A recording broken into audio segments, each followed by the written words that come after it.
servicio a la deuda, el gasto político y la inversión social. En los pasados años, el 80% de los recortes han ido a la inversión social, a la salud, a la educación, a la calidad de vida, mientras que el gasto político se ha dejado intacto. En estos momentos tenemos que reconocer que si usted quiere mejor educación, si usted quiere mejor salud, tenemos que auditar la deuda y tenemos que cancelarla, porque no hay dinero para las dos cosas. Y eso es lo que aquí no le acabamos de decir a la gente con transparencia. El presupuesto no da para ambas cosas. En estos momentos hemos recibido fondos federales sustanciales para infraestructura, fondos que hoy se perderán miles de millones porque el gobierno no los utilizó dentro del tiempo de vigencia. Vamos a utilizar esos fondos federales y estatales vigentes con un plan estratégico para que entonces podamos tener la infraestructura mientras alimentamos a nuestra gente y mientras garantizamos los servicios esenciales. ¿Y no coger prestado? Eventualmente cogeremos prestado e incluso existen mercados secundarios. Yo le puedo asegurar que si Puerto Rico logra invertir en unos proyectos de desarrollo económico emblemáticos que nos permitan volver a generar producción, eliminar significativamente las importaciones, el que le podamos proveer seguridad alimentaria a nuestra gente con respuestas categóricas en cuanto a la eliminación del impuesto al inventario, que no lo quiso decir el compañero, con posturas contundentes, con un plan estratégico y con funcionarios capaces, yo le aseguro que las cosas cambian y logramos acceso a los mercados crediticios nuevamente. Cristian Ramos, del periódico El Vocero, le pregunta a Pedro Pierluisi. Mientras la Junta Fiscal imponía mayores medidas de austeridad, usted los asesoraba en su práctica privada y tuvo acceso a información privilegiada.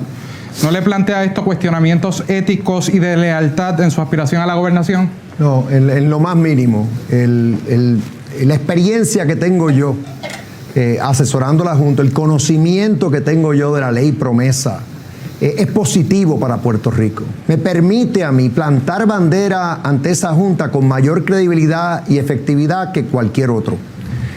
Y la voy a plantar en cuatro áreas básicas. Justicia salarial para nuestros servidores públicos. 0 recortes a las pensiones.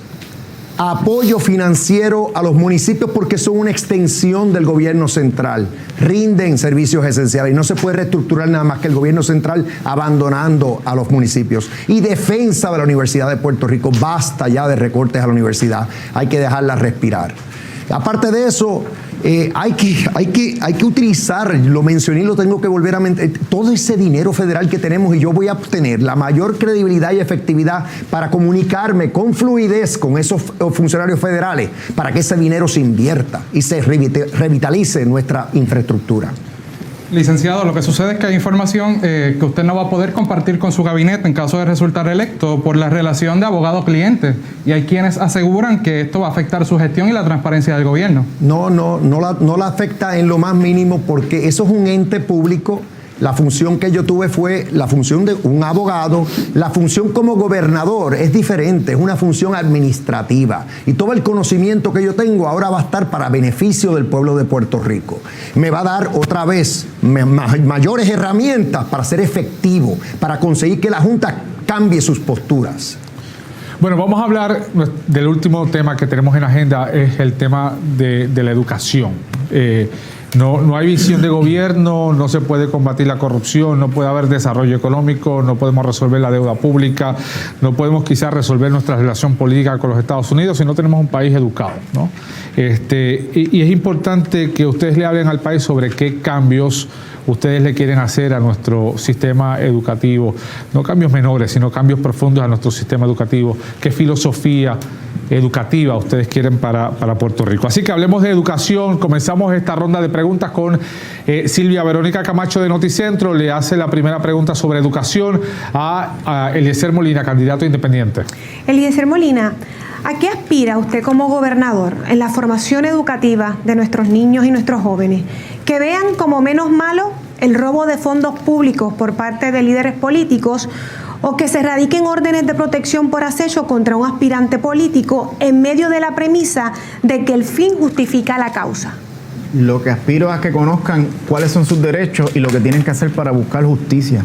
Por eso nosotros estamos proponiendo un modelo educativo donde todos los planteles escolares se le van a ceder a los maestros a través de un medio de cooperativismo, donde los maestros serán los custodios y será el gobierno quien les supla a ellos los materiales de forma directa, eliminando toda la privatización, todos los intermediarios, porque esa privatización fue la que hizo que colapsara nuestro modelo de educación, al punto que cuando yo era pequeño pude estudiar agricultura, había muchos, era un currículo bien amplio. Nosotros tenemos que propulsar a que conozcan sus derechos, a que la voluntad del ser humano se tiene que respetar, que conozcan de finanzas. Nosotros tenemos que eliminar el método de calificar a nuestros niños, eliminar los exámenes y que se eduque en base a las capacidades de cada niño para tener una persona de bien, una persona de progreso, y muy importante que aprendan a amar el medio ambiente, que a los maestros se le habiliten los parques nacionales para que nuestros niños puedan interactuar con el medio ambiente, porque cuando pequeños lo que ellos conozcan, cuando grandes lo van a defender. Usted habla de cooperativas, entonces está hablando de que el Departamento de Educación como existe no va a existir más. ¿Quién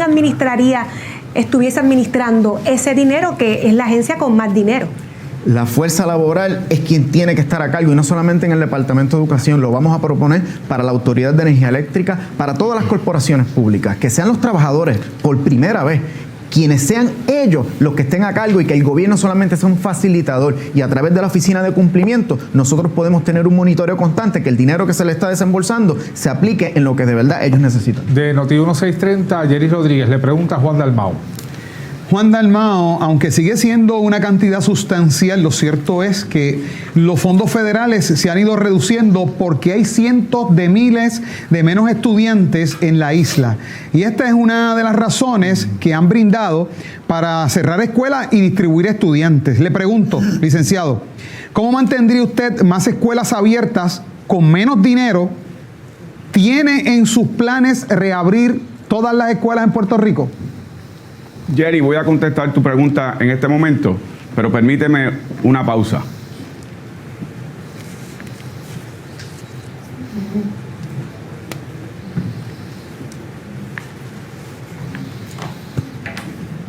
Yo creo en abrir escuelas, yo creo en abrir recintos, y lo que hay que hacer es adoptar la política que yo presenté como legislación para poder reducir la cantidad de estudiantes por salón de clase. Es inmanejable que maestros y maestras tengan que enfrentarse a 30, 35 estudiantes en donde no pueden dar la atención especializada a cada uno de esos estudiantes. Por lo tanto, yo creo en reducir la cantidad de estudiantes por salón de clase, permitiría mantener las escuelas abiertas, y como ocurrió en este gobierno, la política de cierre de escuelas terminó penalizando a los sectores más vulnerables, más pobres, los sectores rurales, en donde no tienen oportunidad de acceso a educación. Yo creo en acceso a educación y creo también en acceso al Internet. En estos momentos de pandemia, presenté un proyecto de libre acceso al Internet. La próxima pregunta va para el candidato a la gobernación del Partido Popular Democrático, Carlos Delgado Altieri. La formula Cristian Ramos, del periódico El Vocero. El Departamento de Educación ha mostrado deficiencias en el manejo de la pandemia y los fenómenos atmosféricos. ¿Cuál sería el plan para un mejor funcionamiento de la agencia y evitar que la educación a los niños y niñas puertorriqueños se atrase? Fíjate, educación cuenta con un presupuesto consolidado de 4.000 millones de dólares. Hoy, 7 años después, tenemos menos de las escuelas que teníamos hace 7 años. Es decir, de 1.800 escuelas, apenas 700, 800 escuelas. Teníamos 750.000 estudiantes. Hoy apenas tenemos 296.000 estudiantes. De 30 y pico de mil de maestros, hoy apenas tenemos 17.000 maestros. Sin duda alguna, hay dinero suficiente para que llegue al salón de clase, llegue a los maestros y le demos unas mejores condiciones de trabajo, que lleguen a nuestros estudiantes. Hay dinero de más para trabajar con esta situación del COVID por igual. ¿Por qué no se han sacado unas subastas a través de toda la isla, de las diferentes regiones, para que se participen las empresas y podamos conectar cada hogar a través de las regiones que necesitan internet nuestros niños? El dinero existe, lo que falta es administración. Lo que sucede es que la pregunta es cómo lo va a hacer, cómo va a fortalecer el sistema educativo de los niños y cómo la agencia... Bueno, pues el modelo educativo lo voy a fortalecer a través del modelo Montessori. Ese es uno de los modelos que a mí me encanta. Hoy nuestro modelo público tiene 52 escuelas Montessori. Tiene más de 17.000 estudiantes en ese sistema. ¿Saben cuánto es la deserción en ese modelo? 0. El 98% de los padres tiene una relación estrecha con la escuela y buscan las notas de los estudiantes. Bajo mi administración tendremos más de 100 escuelas públicas a través de todo Puerto Rico, modelo Montessori. La próxima pregunta va para Alexandra Lúgaro, la fórmula Silvia Verónica Camacho de Noticentro. El Movimiento Victoria Ciudadana propone reformular el sistema de educación, eliminar sustancialmente los contratos para usar ese dinero para el alza salarial a los maestros. Sin embargo, hay quienes podrían pensar que abogar por eso ahora es fácil cuando ya usted se benefició como contratista del Departamento de Educación. ¿No es similar ese discurso al de Pedro Pierluisi, quien trabajó como asesor de la Junta y ahora asegura que le hará frente luego que cobró de ella a través de un bufete? ¿No es el mismo discurso? No, no es el mismo discurso, porque cuando yo salí de trabajar en mi empresa para lanzarme como candidata independiente, desde ese momento denuncié cómo los contratos a empresas privadas precisamente estaban menguando la capacidad de nuestras agencias, cómo radicaba precisamente en la subcontratación de servicios el que no llegaran los suficientes recursos a nuestros estudiantes, a nuestros maestros. Y salí de la comodidad de la empresa privada, de recibir los ingresos que se recibían en la empresa privada, para entrar en una candidatura y ahora como parte de un movimiento, convencida de qué es lo que hay que hacer, porque ya estuve en las entrañas del monstruo, porque sé cómo operan esos fondos federales, porque sé cómo opera la idiosincrasia del Departamento de Educación, porque sé cómo operan todos los fondos que hoy se dividen en las áreas de padres, desarrollo de maestros, las áreas de capacitación y tecnología. Son precisamente esas áreas las que tenemos que desarrollar, porque al día de hoy, mientras estamos discutiendo en este debate, miles de estudiantes aún están sin empezar sus servicios educativos ante la incompetencia crasa de nuestro Departamento de Educación. Pero un discurso parecido tiene el licenciado Pedro Pierluisi cuando dice que él conoce a la Junta, que la Junta lo conoce a él y que él se conoce la ley promesa. La única diferencia es que el candidato Pedro Pierluisi ha salido de unas posiciones para lucrarse más en otras. Yo he salido de posiciones en las que me estaba lucrando dentro de la empresa privada para venir al sector público, a servir y no a servirme. Y esas son las diferencias. Esas son las diferencias que vemos con dos candidatos que reciben financiamiento de unas personas que son a quienes se deben, que luego entonces entran en el poder para precisamente responder a esos intereses y no a los de la gente. Nosotros hemos hecho todo a la inversa en Victoria Ciudadana para defender los intereses del pueblo puertorriqueño antes que cualquier otra cosa. Luis, ¿algo que responder? Cuando uno está en el sector privado, uno recibe una compensación a base de su trabajo, y si uno lo hace bien y es exitoso, con el favor de Dios, pues sí, tiene una remuneración que es más alta que la que recibiría en el servicio público. Yo dejé el verano pasado todo eso atrás. Liquidé toda participación que tenía en el bufete donde estaba. ¿Para qué? Para aspirar a esta posición por el bien de Puerto Rico, para entregarme nuevamente a mi pueblo, porque yo siempre le he dicho presente a Puerto Rico. Jerry. Licenciado Pedro Pierluisi, repasando su propuesta de educación en su página de internet, no aborda algo que debe ser principal. Aquí se pierden miles o millones de dólares en fondos federales por no utilizarlos. Esto ha pasado con todos los gobiernos azules y rojos. ¿Cómo ofrecer villas y castillas diciendo que va a hacer más cosas en educación si ni siquiera tiene un plan de cómo va a manejar los fondos que tenemos disponibles para no perderlos? Y más allá de eso, ¿no debería comenzar por ese plan antes de hacer promesas de nuevos programas? Tremenda pregunta. Hay que arrebatarle al Departamento de Educación, arrebatárselo a los burócratas y devolvérselo a los maestros y a los estudiantes. En el área de fondos federales, aquí lo que hay obviamente es falta de capacidad. Y tengo que decirte, las muchas cosas que hay que hacer en el Departamento de Educación es mejorar la enseñanza del inglés, ¿sí? Para podernos comunicar con las autoridades federales, agarrar el teléfono y hacer la consulta de rigor y no meramente leer. Hay veces que hablar por teléfono y consultar, y eso yo sé que no se hace en muchas ocasiones, pero hay que hacer muchas cosas más en el Departamento de Educación y hay los fondos para hacerlo. Hay que ampliar el número de escuelas especializadas que tenemos, que funcionan igual o mejor que las privadas, ampliar las escuelas Montessori, tenemos 52, podemos tener 100 en 4 años, ampliar las escuelas vocacionales. No todos los estudiantes tienen que ir a estudiar ciencias, matemáticas, ingeniería en las universidades. De igual manera, extender el horario escolar y a los niños de educación especial, bendito, dejar de litigar contra los padres por las terapias que quieren para sus hijos. Cristian Ramos, del Vocero, le pregunta a César Vázquez. En Puerto Rico, cada 7 días una mujer es asesinada. Eso se conoce como feminicidio. Y las autoridades investigan otras muertes de la comunidad LGBTQ como posibles crímenes de odio. ¿Considera usted oportuno oponerse a la educación con perspectiva de género? La premisa que utilizaste no es correcta.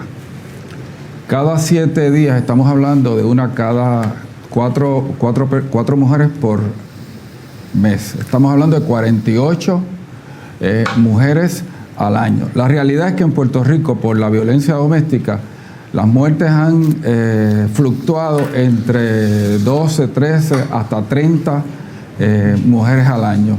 Una es demasiado. Pero el problema en Puerto Rico no es tanto una ideología, el problema en Puerto Rico es el manejo de los conflictos, el uso de la violencia para resolver los problemas en los conflictos. Importante, en los últimos 10 años aquí han muerto 7,000 hombres jóvenes y eso no es issue. Es issue cuando es una mujer o cuando es alguien de la comunidad LGBT. Parece que algunas muertes son importantes y otras no. Para Proyecto Dignidad, todas las muertes son importantes. La pregunta es, ¿considera oportuno oponerse a la educación con perspectiva de género? En mi gobierno, de la misma manera que no vamos a imponer ninguna religión, tampoco vamos a permitir que se imponga una ideología que no responde a la realidad biológica del género humano. La vida depende del hombre y de la mujer. Y otra cosa es otra cosa. Lugaro, usted está... Sí, la realidad es que el compañero lo que dice es hasta ofensivo. Las personas que, de las muertes que él habla, son personas que no murieron por su género. Aquí estamos hablando de que las pasadas 24 horas 2 mujeres fueron asesinadas por el hecho de ser mujeres. Aquí estamos hablando de que la perspectiva de género es la herramienta más poderosa para acabar con esa desigualdad y que nosotros por prejuicio, por no conocer adecuadamente unos conceptos y por tergiversarlos, estamos privando a las mujeres de la única herramienta que pueda salvarlos. Yo creo que eso tiene que estar en nuestros currículos escolares. ¿A qué?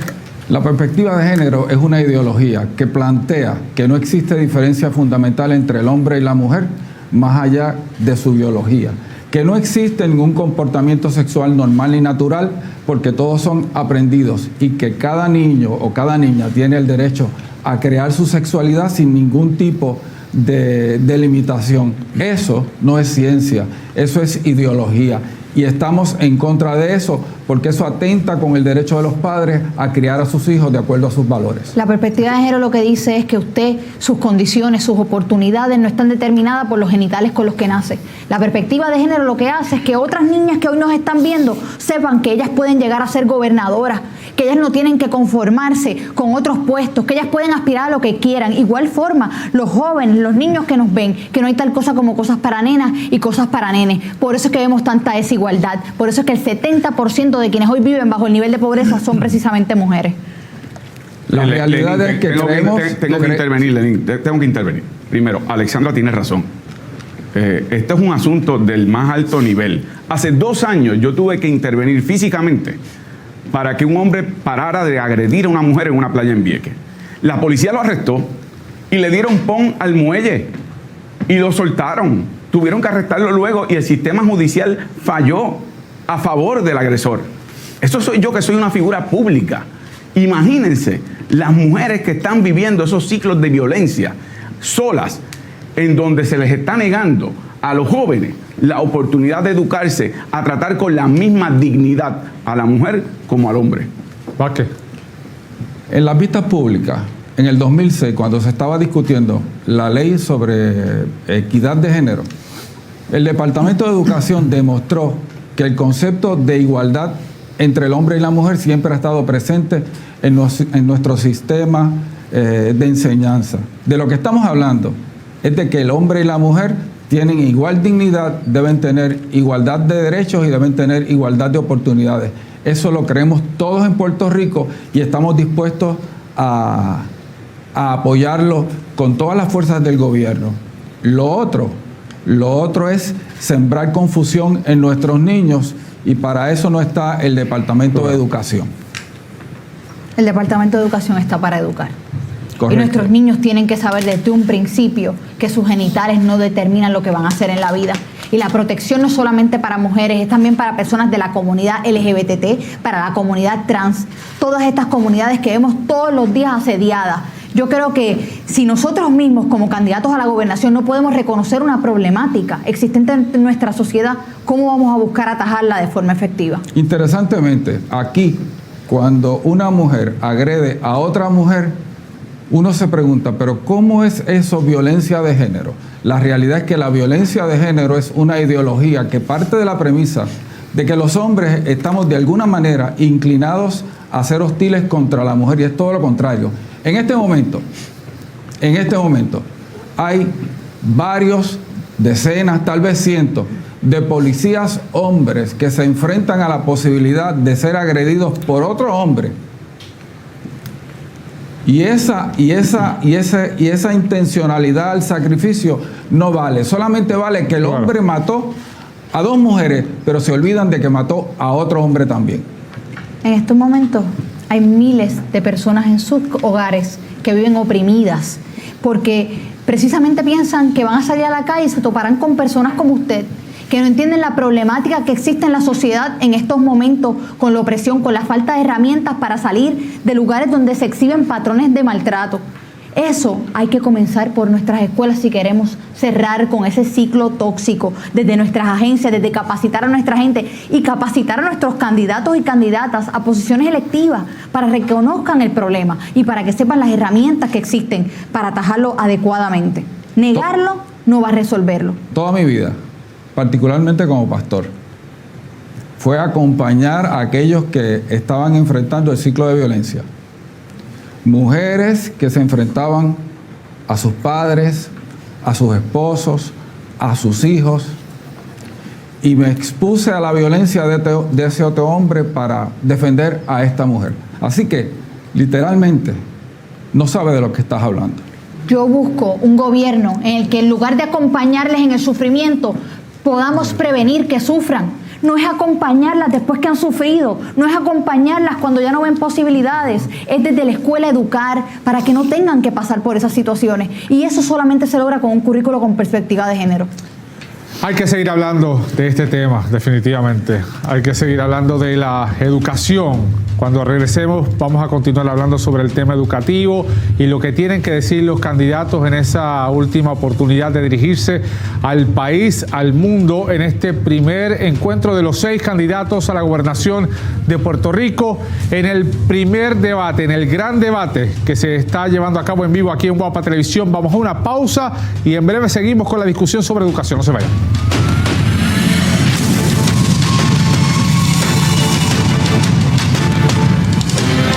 Decir el vocero es decir lo que nadie quiere oír, pero tienen que escuchar. Decir el vocero es decir la verdad, porque decir la verdad es decir el vocero, el periódico número 1 de Puerto Rico. La verdad no tiene precio. Te trajimos la tarjeta NCS Classic Care Te Paga, la original. Y pronto venimos con todos los Power. Con todos los Power. Decir el vocero es decirlo sin partidos, sin colores. Decir el vocero es decir la verdad, porque decir la verdad es decir el vocero, el periódico número 1 de Puerto Rico. La verdad no tiene precio. Invitándolos de nuevo para que nos acompañen en Viernes de Película Vintage. No se pueden perder este próximo viernes que vamos a estar presentando Nene Lindo, protagonizada por Zubi Díaz y Héctor Rivera. También está Lucila y están muchísimos otros compañeros. Luisa de los Ríos está ahí también, así que bueno, los esperamos entonces. No nos fallen.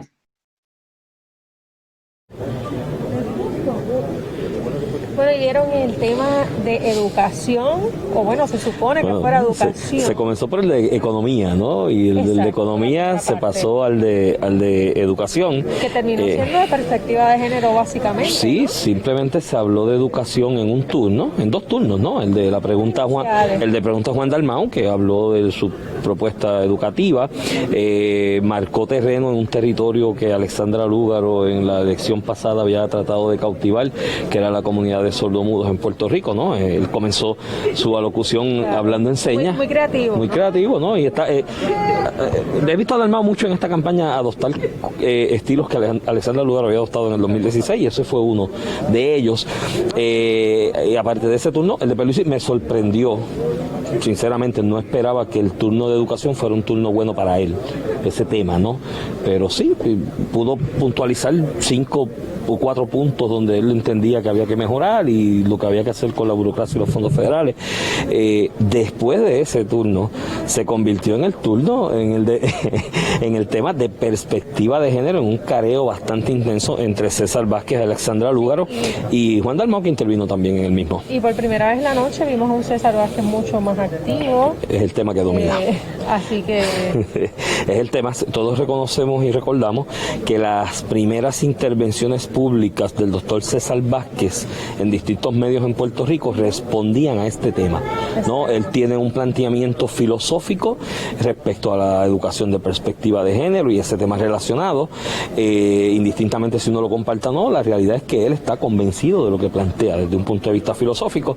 Alexandra Lúgaro también está bien firme en lo que es su diferencia teórica o filosófica sobre el tema, y vimos un careo ahí interesante. Creo que al final del camino César Vázquez, sin querer, y el debate como tal, le dio una oportunidad a Alexandra Lúgaro de lucir excelentemente bien en este turno y tener una exposición positiva ante el electorado al entrar en ese tema. ¿Y crees que fue estratégico el hecho de que Pedro Pierluisi y Charlie Delgado se quedaran calladitos? Definitivamente, no. O sea, si por lo menos en el caso de Pierluisi ya había contestado su pregunta y había establecido sus 4 puntos y no tenía por qué meterse en ese tema, y en el caso de Charlie Delgado jamás se va a meter en ese tema. Eso fue un tema que le trajo problemas en la primaria del PPD, porque en algún momento hizo algún tipo de expresión que era parecida a los planteamientos que hace César Vázquez y recibió duras críticas de Eduardo Batia y de Carmen Yulín. Así que es un tema que Charlie Delgado no va a tocar ni con una vara al aire. Y ahí aplicó muy bien el refrán que dice calladito más bonito, y él dijo allá ellos dos. Creo que al final del camino, ambos, para sus respectivas huestes, Alexandra Lúgaro y el doctor César Vázquez, tuvieron la oportunidad de lucirse en este turno, cada uno a sus respectivas huestes, ¿no? Y vi una Alexandra Lúgaro bastante cómoda con el tema y bastante coordinada con el tema, y muy natural que le fluía los planteamientos, a diferencia de otros temas que han manejado durante el día. Así que un buen turno para Alexandra Lúgaro al final del camino, no por lo que conozca sobre educación y filosofía educativa, sino por el tema de perspectiva de género. Son casi las 10:30 de la noche, pero el debate no ha concluido. En esta próxima, luego de la pausa, regresamos con lo que es el tema de educación. Habría que ver qué falta de discutir de ese tema. Esperemos que no sea más perspectiva de género, porque si no... De género, ¿no? Esperemos que sea algo más allá de eso. Por ahora, ¿quién ves que ha lucido mejor en términos generales del debate? Creo que Pedro Pierluisi, Alexandra Lúgaro y Eliezer Molina han tenido y Juan Dalmau han tenido sus momentos de resaltar. Esas serían como tus primeras 3 posiciones. Creo que son los 3 que más han tenido oportunidad de resaltar en algunos momentos. Charlie también ha tenido algunos, ha tenido problemas en otros, pero yo creo que en general Pierluisi, Juan Dalmau y Alexandra Lúgaro han tenido buenos turnos en distintas ocasiones. Perfecto. Bueno, acá en el estudio, la verdad, un poco para dejar saber a la gente que pasa tras bastidores, básicamente los candidatos se quedan en sus posiciones, se puede acercar el equipo de su campaña para darle algún tipo de consejo, pero luego de eso pues se retiran y ellos vuelven entonces a quedarse en sus posiciones para continuar con lo que sería el debate. Así que nada, nos despedimos nuevamente acá desde nuestro estudio y regresamos con el debate.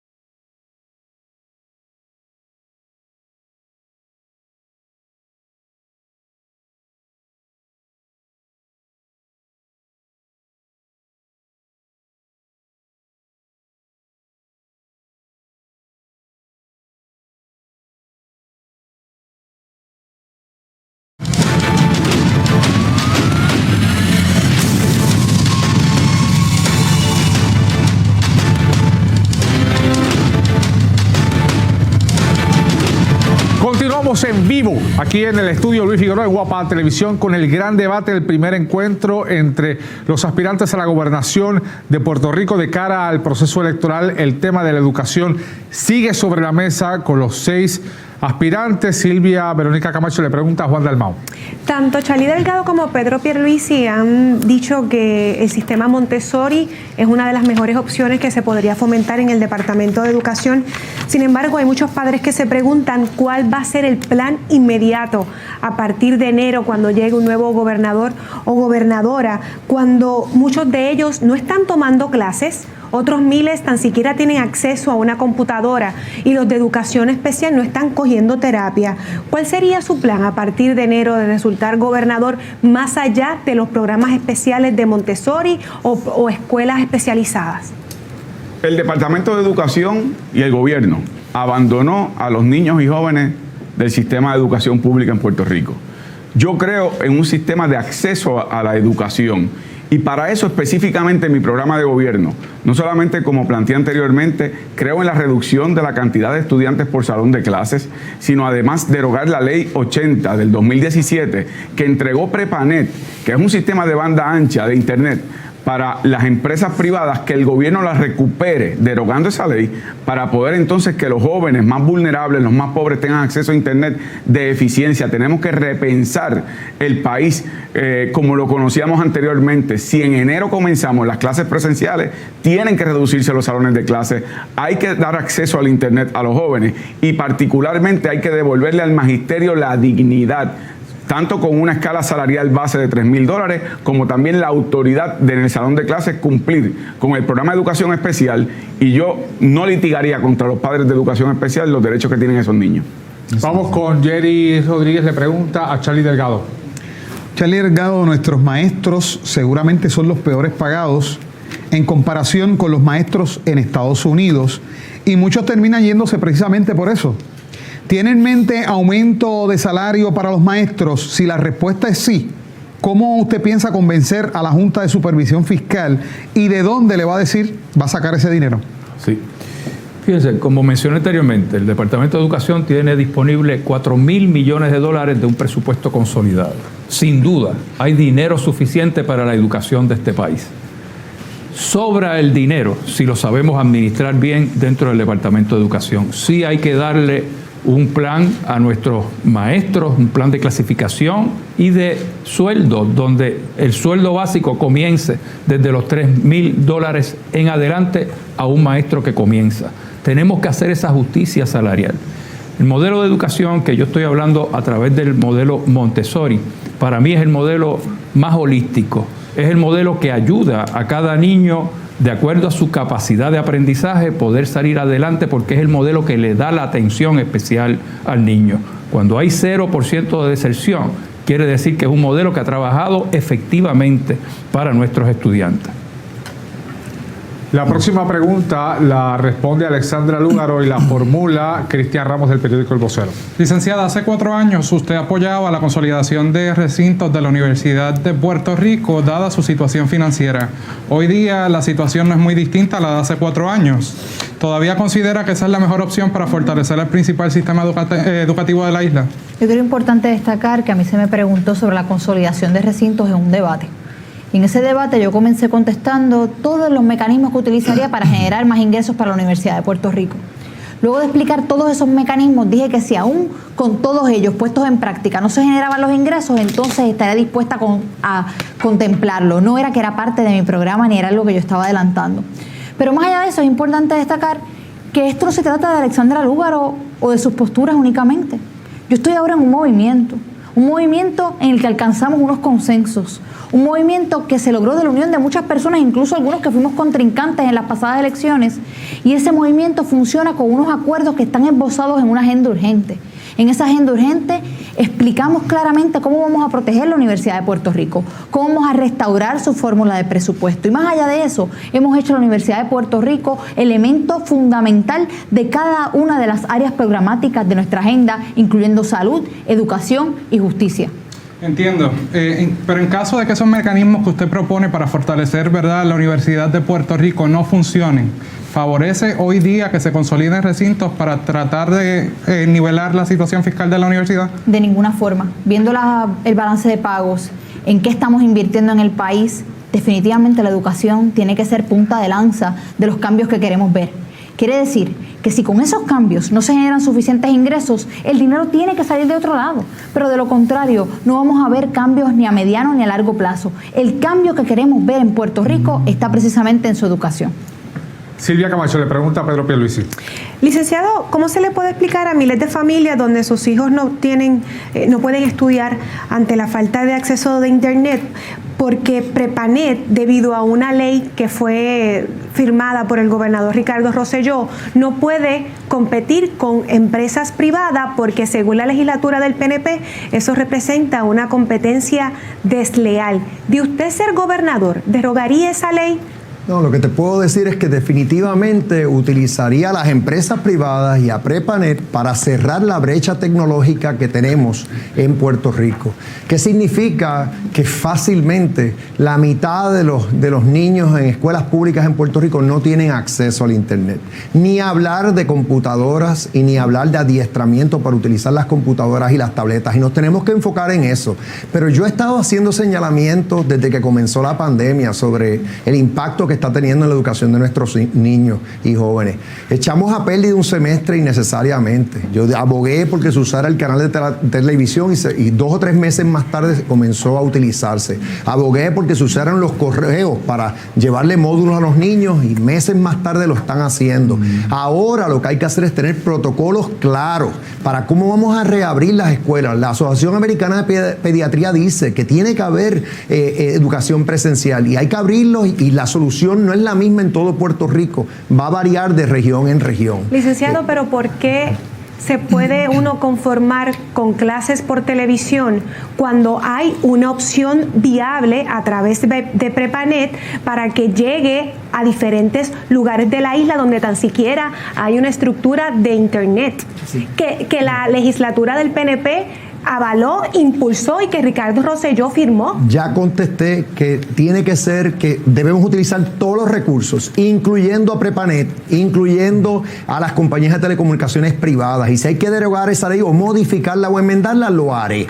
Pero también quiero ser bien claro. Esto no es cuestión de decir va a ser todo remoto. No, los niños van a tener que volver a la escuela y yo espero que ya para enero puedan volver, aunque sea escalonadamente, alternando horarios, pero la educación presencial es indispensable para el desarrollo de nuestros niños y jóvenes. Está pidiendo... Sí, yo quiero decir lo siguiente, yo no vengo a improvisar. Aquí hay legislación presentada por este servidor para precisamente derogar la ley 80 del 2017 que entrega Prepanet al sector privado para que los estudiantes tengan acceso a un internet efectivo. Además de que presenté legislación con respecto a reducir la cantidad de estudiantes por salón de clase, invite a su gobernadora a que los incluya en la extraordinaria.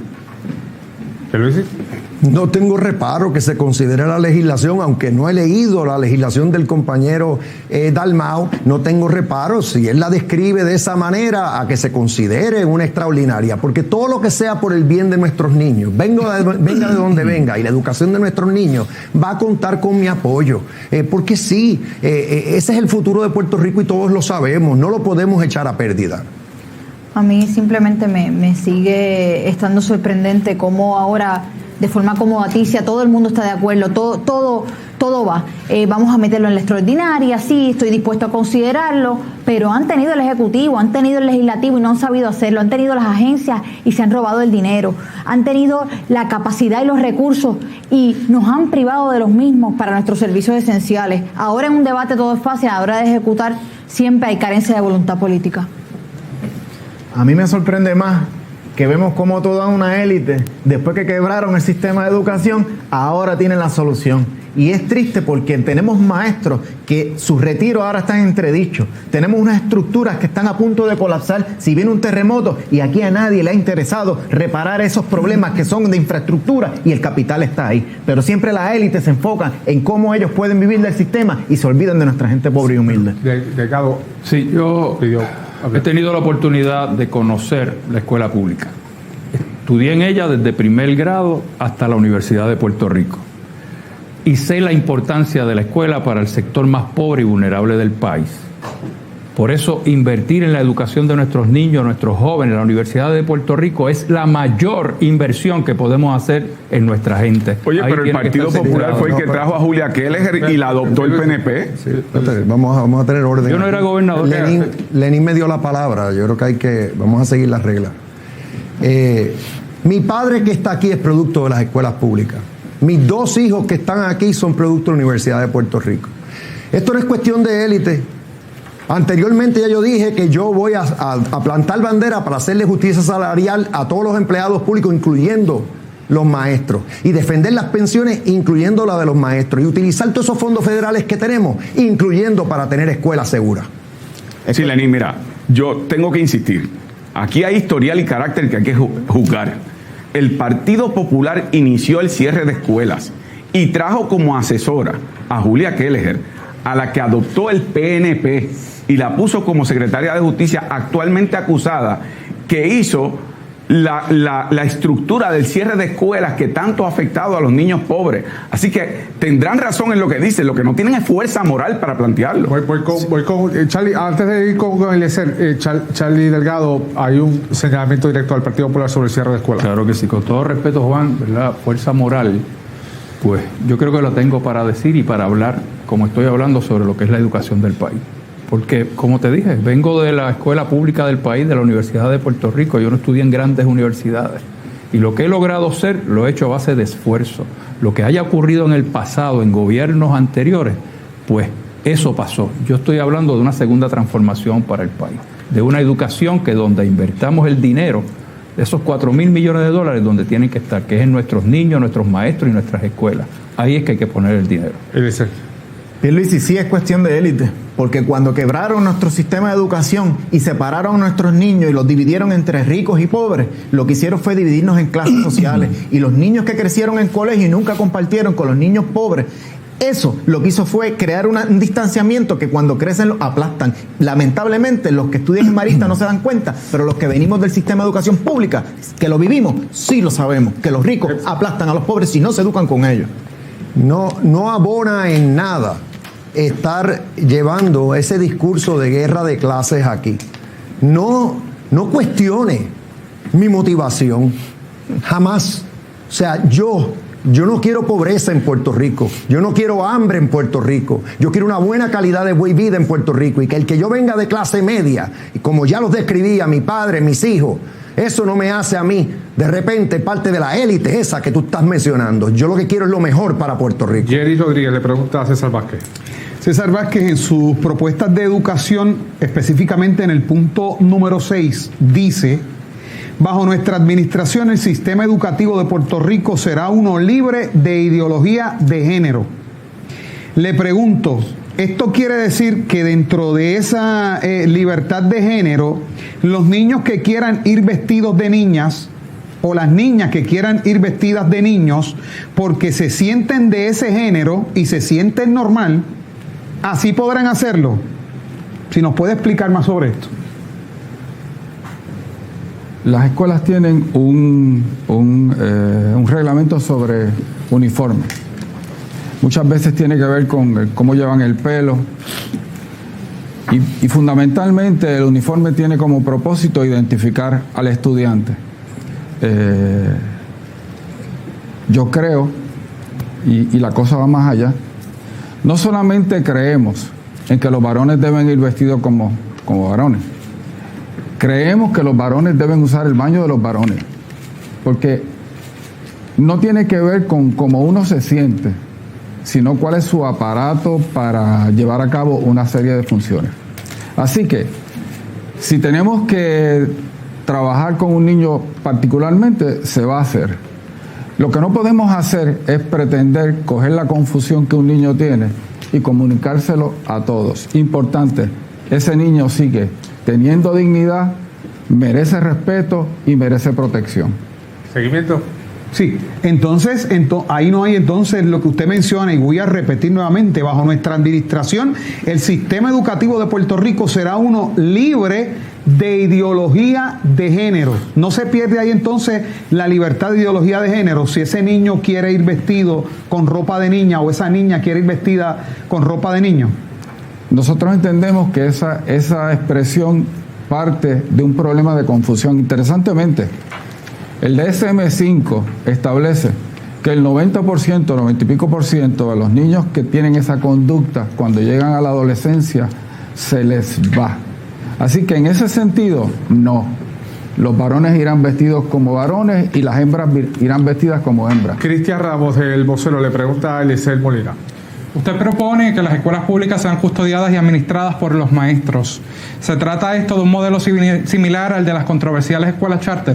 Negativo. Estamos empoderando a que los maestros sean los custodios de las escuelas y luego no vengan administraciones a venderlas a dólar. ¿Usted sabe por qué? Porque no llega el dinero a nuestras escuelas, porque los hijos de los políticos estudian en colegios privados. Así que sí es una lucha de clases, aunque no lo quieran entender, pero el día que los hijos de los ricos, los hijos de los políticos estudien en las escuelas públicas, yo les aseguro que ese día el dinero va a llegar. Así que nosotros tenemos que hacer una introspección y tenemos que simplemente volver al humanismo y no dividirnos, porque cometimos un error histórico y es craso. Hoy día aplastan al más necesitado porque no lo ven como un ser humano, no lo ven como un hermano. Hemos perdido esa interacción entre los ciudadanos y no podemos despegarnos de eso, porque la infelicidad de un ser humano debe ser la infelicidad de todos, y hemos fracasado como sociedad en la medida que permitimos esto. Así que no son escuelas charter, lo contrario, los maestros serán los dueños y custodios de los planteles, son los quienes van a decir los materiales que necesitan y vamos a reducir los costos y la burocracia,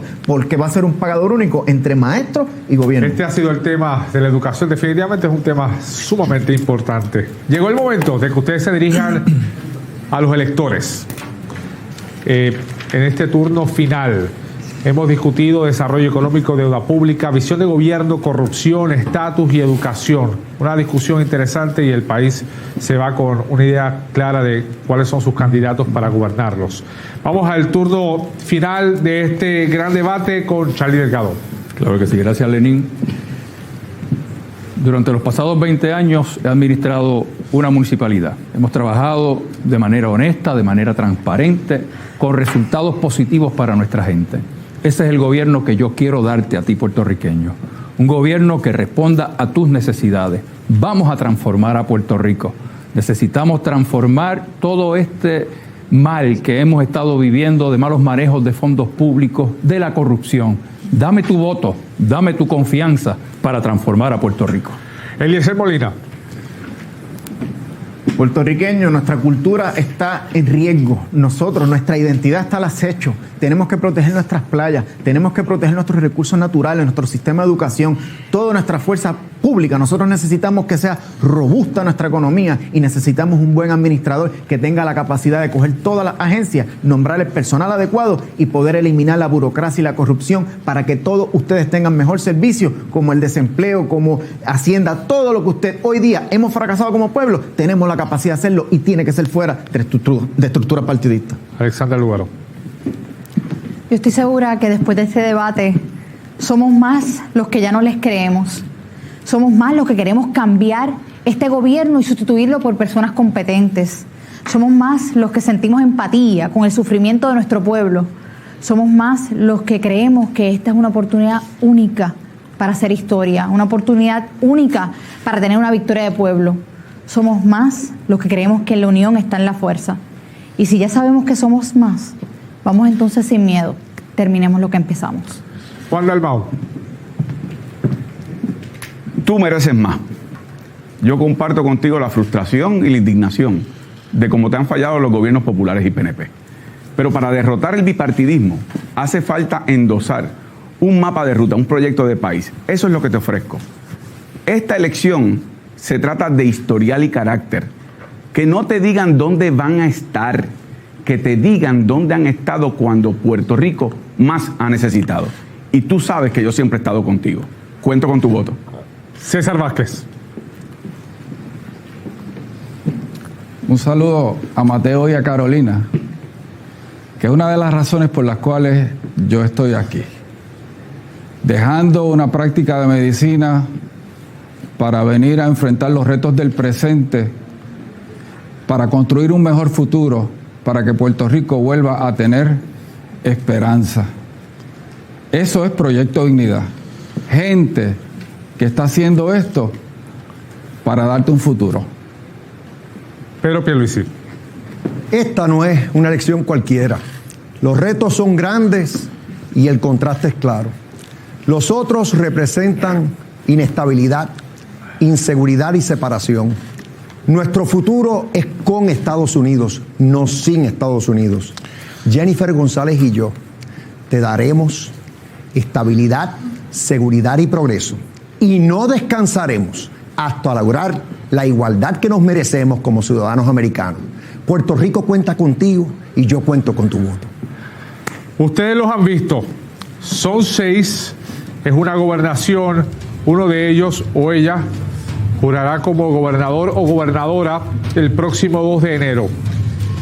La discusión de cara al proceso político electoral definitivamente cambió esta noche y nosotros continuaremos llevándole a ustedes toda la conversación que es necesaria para que usted tome la decisión sabia y correcta en noviembre próximo.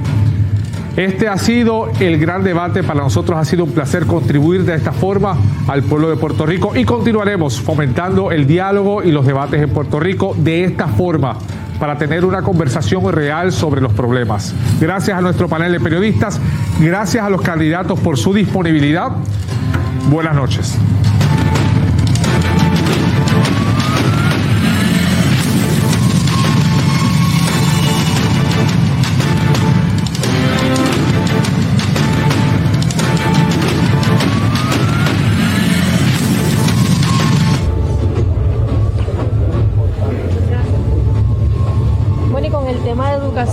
Dio por concluido el gran debate. Este fue el primer encuentro cara a cara de los 6 candidatos a la gobernación. ¿Quién entiendes tú fue el que llevó el mensaje más claro a la ciudadanía? Mira, yo creo que obviamente cada cual estableció sus objetivos, cada equipo de campaña establece sus objetivos.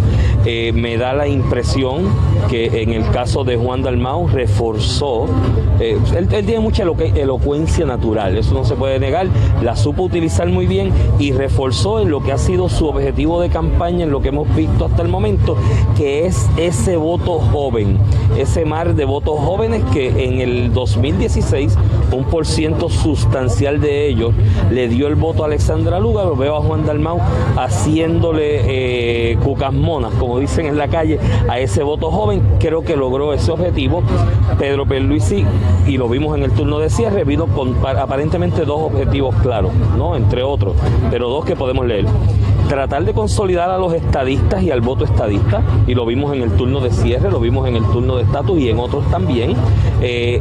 Reforzó mucho la figura de Jennifer González como compañera de papeleta, tratando de hacer quizás un contraste con las debilidades que se ha señalado que puede representar la candidatura de Aníbal Acevedo Vilá por muchas personas que así lo ven, y trató de girar el tema de su relación con la Junta de Control Fiscal, que es uno de los flancos débiles de él, trató de girarlo a plantear que eso no es negativo, que es positivo porque le da experiencia y conocimiento.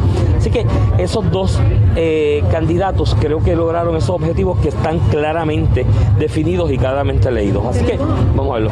Tenemos a uno de los candidatos a la gobernación, el licenciado Pedro Pierluisi. ¿Te puedes acercar acá? Hola, ¿cómo estás? Bien, ¿cómo te sientes después de esa participación de poco más de 2 horas? Hubo partes que fueron intensas y fue un buen careo y aportó. Yo estoy seguro que le aportó al pueblo. Yo llevé mi mensaje, un mensaje de estabilidad, de seguridad, de progreso, de igualdad, y en el tema de estatus pues lo enfaticé mucho. En otros temas pues lo que di fueron mis ideas, mis soluciones, muy pragmáticas. Yo no estoy prometiendo lo que no puedo cumplir y sé que puedo aportarle a Puerto Rico a base de toda esa experiencia que tengo. A mí me sorprendió mucho, yo creo que, y veía al inicio y comentaba con Stephanie en las pausas, que veía en los objetivos de su equipo de campaña en la noche de hoy llevar dos mensajes, por lo menos dos, entre otros objetivos. Consolidar el voto estadista y las huestes estadistas, creo que lo vimos en más de un turno, incluso en el de cierre con elocuencia, y el de girar quizás lo que ha sido un señalamiento de oposición, de vincularlo con la Junta por haber sido abogado, girarlo a un planteamiento de que eso no es negativo, que esa experiencia es buena para el servicio del país, y creo que eso se logró. El análisis es correcto. Pero me sorprendió un turno, y quisiera que le dijera a los cibernautas del vocero, ¿qué le motivó a atacar este tema de la forma en que lo atacó, el de educación? No me esperaba esa elocuencia con el tema de educación de su parte. ¿Por qué? ¿Cómo se identifica con el tema de educación usted? No, es que a mí se me parte el alma lo que ha pasado con el sistema de educación en este año durante la pandemia. Y es que no podemos, esto no es cuestión de salud versus educación. Tú no puedes olvidarte de la educación de los niños en Puerto Rico.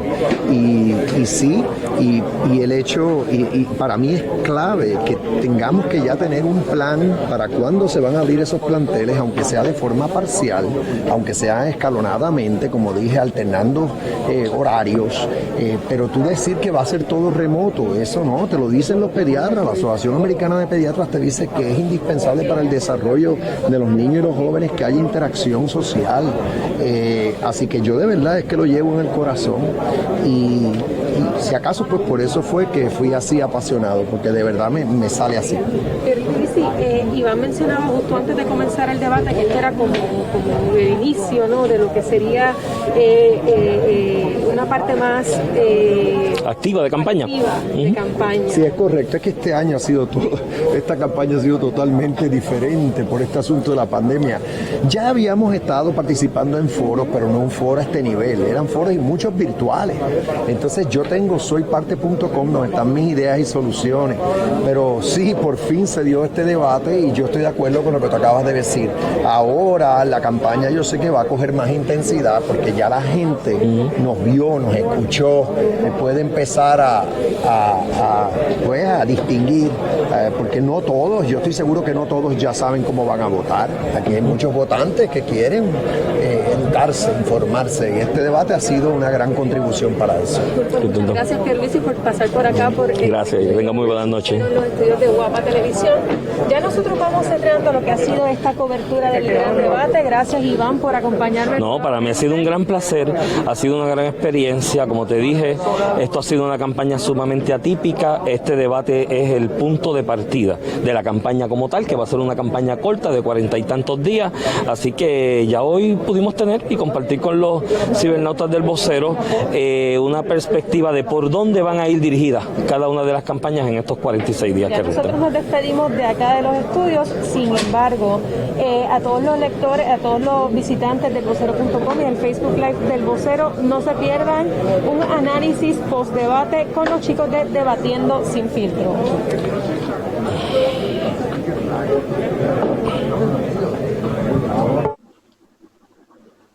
Buenas noches, amigas y amigos. Nos encontramos en una edición especial de Debatiendo Sin Filtro. Se dirige a ustedes Hugo Rodríguez y estoy en compañía por la vía remota de los profesores Jorge Colbert. Buenas noches, Jorge. Y el profesor... Buenas noches, Hugo. Saludos para ti, para los amigos de elvocero.com y a Kenneth McClinton. Y Kenneth McClinton. Buenas noches, Kenneth. Un placer estar con ustedes, aunque sea a esta hora de la noche. Bien, este programa especial es con el propósito de que hagamos un análisis sobre el debate de los candidatos a la gobernación que acabamos de presenciar durante las pasadas 2 horas y pico. Quisiera empezar con Jorge. Jorge, ¿qué impresión inicial te da en términos generales este tipo de proceso y lo que acabamos de ver?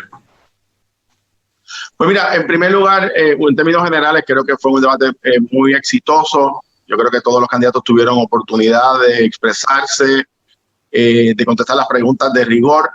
Y tengo que, antes de hablar de los candidatos, Hugo y Kenneth, yo creo que es propio felicitar a los 3 periodistas que estuvieron en este debate. Muy particularmente tengo que subrayar al periodista del Vocero, Cristian Ramos, que hizo un trabajo excepcional en el sentido de que se notaba que había, digo todo, pero particularmente Cristian, que se había preparado, se había leído los programas del gobierno, igual que la reportera del Canal 4 y de Noti1, los tres hicieron una encomiable labor y sobre todo de traer las preguntas clave, las preguntas que yo pienso que el país quería escuchar. Me parece que aquí hubo ganadores, hubo candidatos que fueron muy exitosos en sus respuestas. Obviamente todos tuvieron puntos muy efectivos. También hubo grandes decepciones. Quiero comenzar, a mi juicio, me parece que Charlie Delgado es el gran ganador de este debate.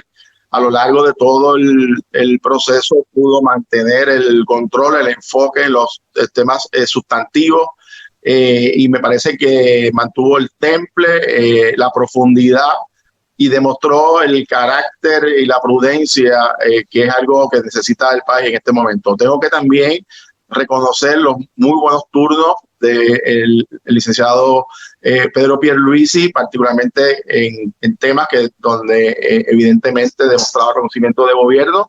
Juan Dalmau tuvo varias aportaciones muy importantes, sobre todo de manera, me parece, muy significativa, la parte donde envió un mensaje a través del lenguaje de señas, algo distinto y algo muy prudente. Creo que en el caso del doctor César Vázquez, obviamente con unas posiciones muy controversiales que conocíamos ya de antemano, y en ese sentido me parece que hubo dos